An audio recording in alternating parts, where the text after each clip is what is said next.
The open field experience is not over, and I know you guys have been enjoying the honest reviews and unbalanced PvP coverage we've been doing here again on GG83 versus TM, and we're going to continue from where we left off. So if you haven't checked it out, maybe go back and check out to yesterday's video, but you're going to be enjoying today because you can see we've got massive open field experience with Behemoth gameplay now, so we're going to see and judge some open field Behemoth gameplay too. So strap yourselves in and enjoy today's video with me, MrSneakyy.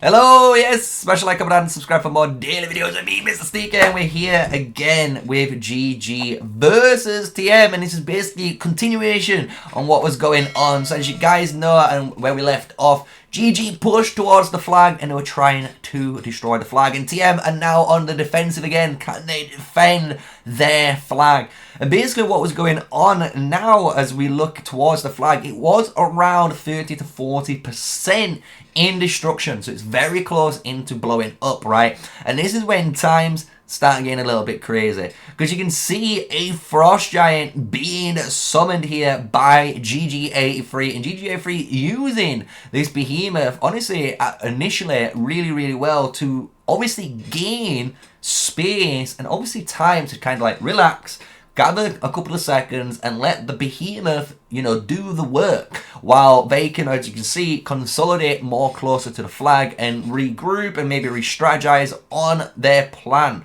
And what's really cool is when we talk about Behemoth gameplay though, is the fact that with Behemoths is, you gotta remember, in this season, every alliance in fighting conditions only has access currently to 1 or 2 Behemoths, because we have only done the Giant Bear or the Frost Giant, and these two numbers are very important, especially if you're an alliance leader or officer team when you're trying to do PvP combat, because every time you summon obviously this behemoth, it needs to go on cooldown, and you need to donate obviously back to it to resurrect it from the dead, right?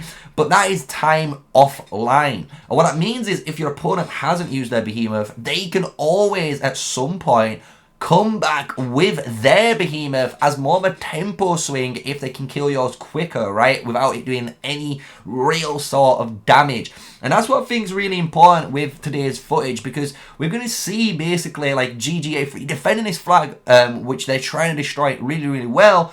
But we're also going to see TM defend as much as they can their territory with the behemoth swings as well. And when we look into the current gameplay, this is now the aftermath of that behemoth. So TM are going in. Look how close they are now in. And this is the GG murder ball trying to defend those builders. Compared to before, you got to remember when you could see the big red ring that was, you know, almost touching his outside rim here, that was the behemoth range. So as soon as that behemoth range is gone, you can see the TM alliance there easily now pushing forward to try and get back that space they're potentially losing, which is obviously the correct choice. You know, you want to try and reclaim that zone and not allow your opponents to obviously now spread back out after that behemoth play and just reclaim that territory for themselves, right? You need to try and get whatever space as you can, and it allows at least your murder balls, maybe in the future, you know, to regroup and actually refresh further away a little bit and then come in at a better, you know, standing point compared to where they currently are. And we can see here GG responding though amazingly. GG understanding the threat, and they stuck together, and this murder ball here working beautifully. And honestly, they're focusing down the TM targets here, and these TM targets are getting taken down one by one. You can see the Nico's getting focused down, the Fear there getting almost taken out before she just escaped with her life. We can even see some guys on the TM side there just trying to obviously do some damage to the reinforcements on this upper left corner here, because obviously they need to get reinforcements GG through the choke point, and that's their main goal. But we can see GG doing a fantastic job, right? They understand their murder ball is in this position, and then in this position what they can do is obviously rotate top wise if they need to defend that zone, or they can push out if needed to again clear out any enemies, and protect, more importantly, the flag that is just obviously behind my big head, unfortunately, right? But we can see the destruction animations. So it makes sense what we're watching here from those guys. So let's see how this progresses, because this is going to be an insane fight when we fast forward it. Because when we start pushing forward, we're going to now start seeing TM now dropping their Frost Giant. So let's see who can use their Frost Giant better, because honestly, GG, I think, might have just pulled the trigger a little bit too soon on their behemoth, right? They might have just used it just to have a little bit of fun. That's fine if they did, but in a battle zone, you know, you might actually need that behemoth in, you know, reality. And this guy is insane with the behemoth. So you might not be able to see it, but the TM player honestly ran the behemoth in the middle of everything, because he knows, like, look, I'm going to take a bunch of damage, but this Frost Giant does a ton of really good area of effect damage. So he ran straight in to do as much damage as he could. He ran out, and you can see what he's trying to do there is get these players to target the Frost Giant and make them move out of position. And then you saw the Frost Giant run up into a better position again to try and cause those players to, you know, get out of position. And then he retargeted and went straight back in really crazily.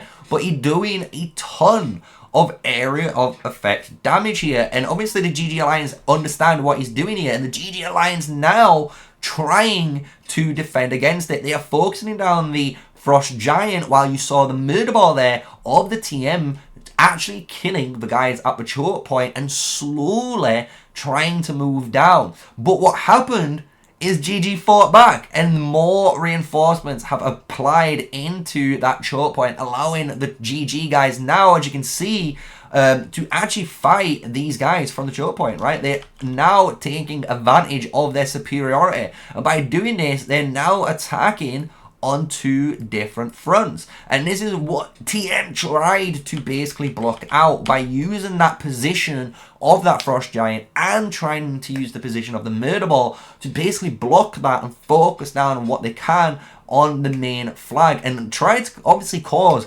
maximum damage for their defensive, you know, capabilities here. And I actually think it was a really good strat. I'm not gonna lie, I think it was a really good strat. I think either the GG guys understood what was going on, and that's why you saw the GG guys actually, you know, change their formation. You saw more troops appear from into, you know, the top zone to allow them to win that top zone, to then obviously be the strategy that TM was basically employing against them. So it's really good to see that we've got defense again doing their best to use behemoths in their advantage here, and then the offense recognizing that and now retaking control of that choke point to allow them again to send any sort of troops into this destruction or to refresh again in their main murder ball. And honestly, I've been loving this PvP gameplay, and I hope you guys have been enjoying it as well. We've got more to cover, and this is only the beginning.